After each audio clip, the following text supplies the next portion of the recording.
Napalawig pa ng 2 araw ang tigil putukan sa pagitan ng Israel at grupong Hamas.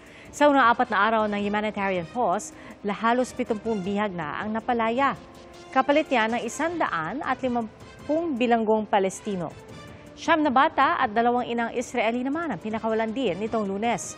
Ayon sa Qatar na isa sa nag-mediate para magkaroon ng humanitarian pause, patuloy ang mahakbang para mag-extend pa ang ceasefire na sa ngayon ay magtatagal hanggang Miyerkules.